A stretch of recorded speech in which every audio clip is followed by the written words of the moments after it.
பட்டிமன்றத்துல சிங்கம் போல நடுவரா அமர்ந்திருப்பாரு. அவரோட சிந்தனையும் சிரிப்பும் கலந்த பேச்சால எல்லோரையுமே மகிழ்விப்பாரு. ஆனா இன்னைக்கு சாலமன் பாப்பையா இப்படி உடைஞ்சு அழறாருன்னா அதுக்கு காரணம் அவருடைய மனைவியின் மரணம். மதுரையில தன்னுடைய மனைவியோட வசித்து வந்த பேராசிரியர் சாலமன் பாப்பையா அவருடைய மனைவி மரணத்தால கலங்கி போயிருக்காரு.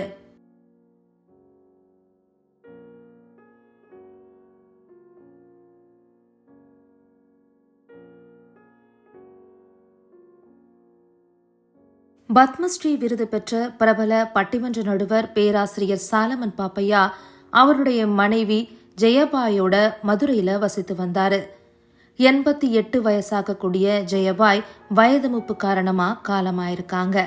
தன்னுடைய வாழ்நாள்ல சரி பாதியாவும் எல்லா இடங்கள்லயும் தனக்கு துணையாயிருந்த மனைவி மரணம் அடைஞ்சது சாலமன் பாப்பையாவால தாங்கிக்க முடியல. மனைவியின் உடலுக்கு அஞ்சலி செலுத்த வந்த பிரமுகர்கள் நண்பர்கள் கிட்டெல்லாம் உடைஞ்சு அழுது பேசியிருக்காரு சாலமன் பாப்பையா.